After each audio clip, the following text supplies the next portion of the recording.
Alors on parlait remboursement et on parlait prise en charge, ce qui nous amène à accueillir notre nouvel invité qui est monsieur Thierry Patou, président de la mutualité française PACA. Alors déjà une première question, qu'est-ce que la mutualité française ?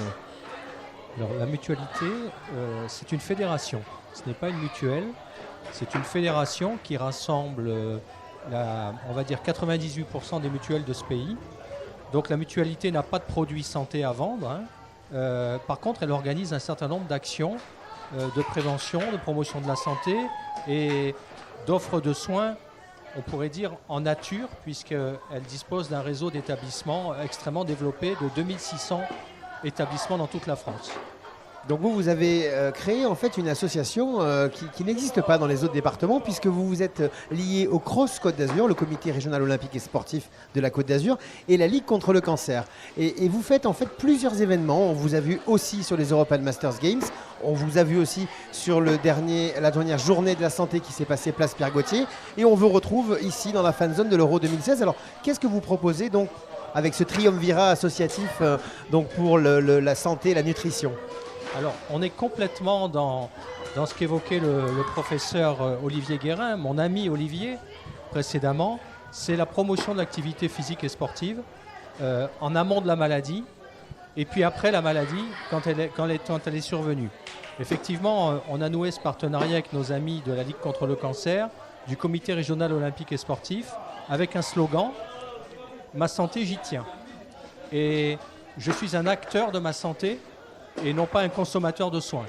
En fait, on essaie de faire œuvre de pédagogie sur tous les événements sportifs de la Côte d'Azur. Nous sommes présents, tous les trois, et nous avons des stands avec un certain nombre de thèmes, la nutrition, le problème des addictions à l'alcool, au tabac, aux médicaments, aux jeux, etc.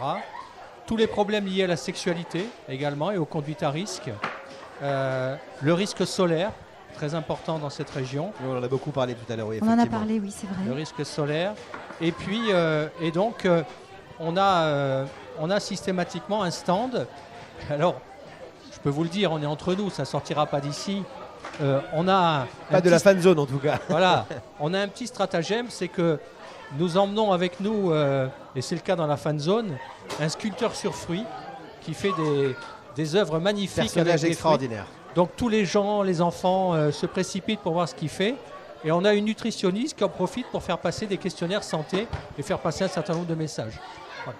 Donc, et c'est ludique, c'est joli, c'est ludique. Et après on peut manger aussi, on peut goûter. Et après on peut manger. Ah, pour l'avoir vu à l'œuvre, il est vraiment extraordinaire. Et pourquoi il n'est pas venu aujourd'hui ? C'est une petite question, mais ça aurait été écoutez, sympa. Il sera ce soir, comme tous les jours de match, sur la fan zone, sur le stand. Alors, voilà.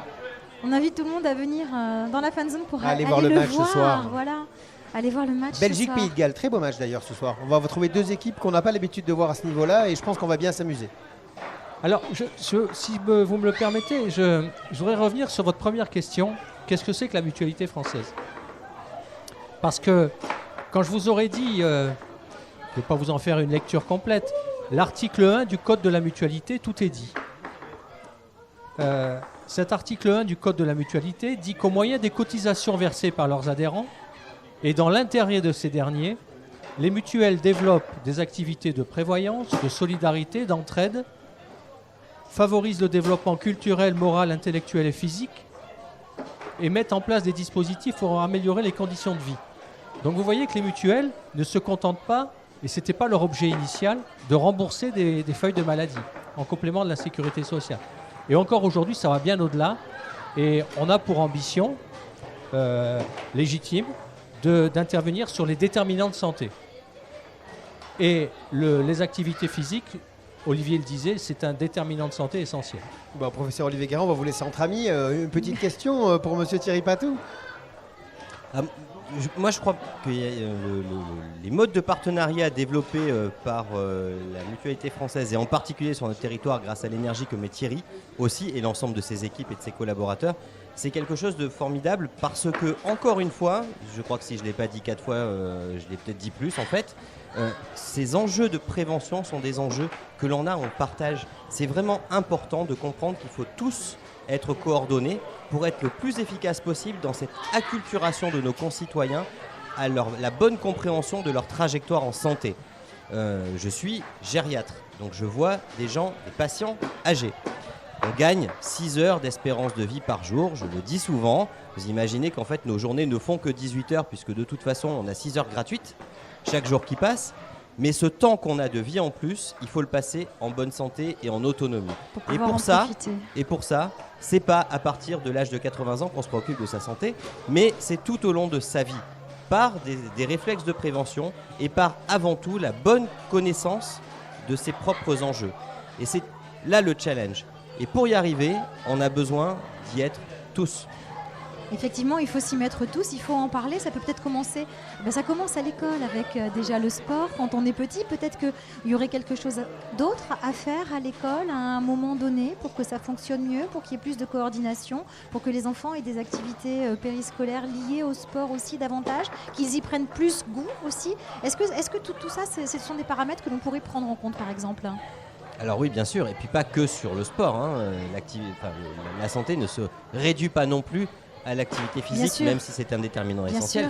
Il y a aussi toute la connaissance. Je vous donne un exemple. À Nice, on est la grande ville la plus équipée en défibrillateurs. Le défibrillateur, c'est ce qui vous permet de faire repartir le cœur quand vous avez un arrêt cardiaque, où évidemment c'est une urgence absolue, puisqu'il faut réagir dans les secondes qui suivent l'arrêt. Ok, c'est bien d'être équipé.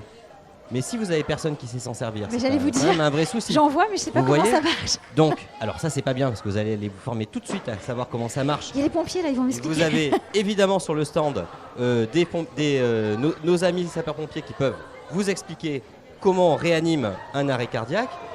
Mais le partenariat qu'on a noué, notamment avec la Société européenne de cardiologie et de rythmologie, c'est de former tous nos CM2. Donc tous les petits niçois qui passent dans nos écoles, puisque les écoles sont dans le champ communal jusqu'au CM2, seront formés désormais au massage cardiaque et à la défibrillation.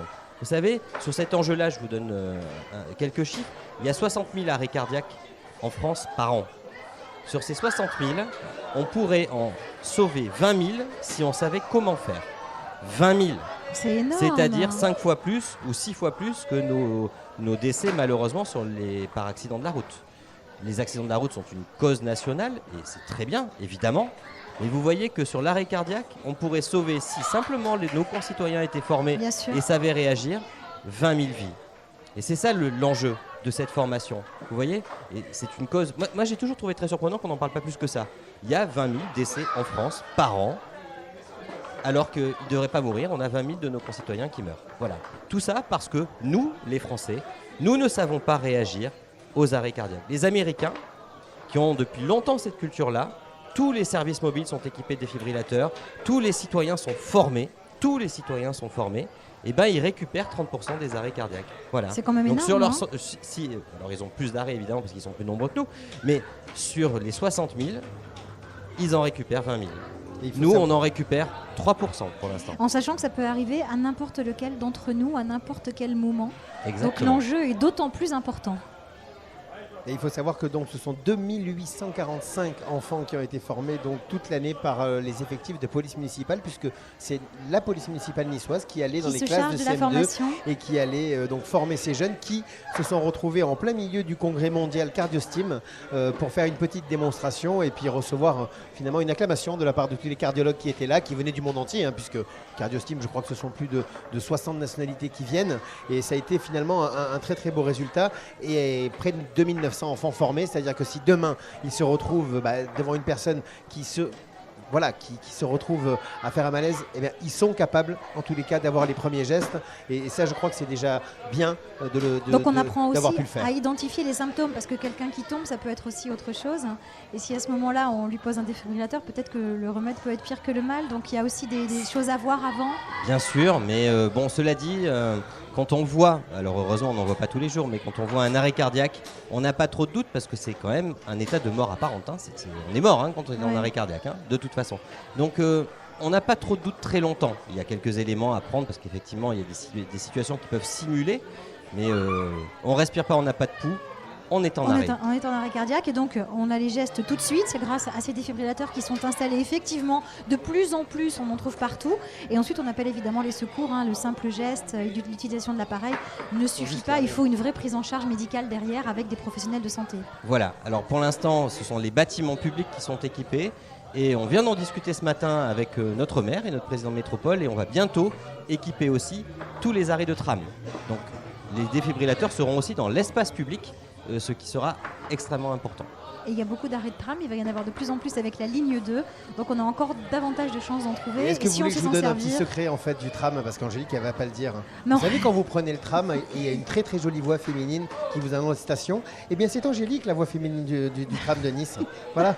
Parce qu'elle ne l'aurait pas dit, donc je le dis. C'est ce qu'on m'avait dit et c'est pour ça que je faisais un petit clin d'œil au tram en fait. Ah, voilà. J'ai quelques informations moi aussi. D'accord. J'ai ouï dire que vous aviez pris des renseignements, professeur. On va remercier Thierry Patou, on va lui demander quelles sont les actualités en fait de la mutualité française, quand est-ce qu'on va pouvoir vous retrouver et sur quels événements.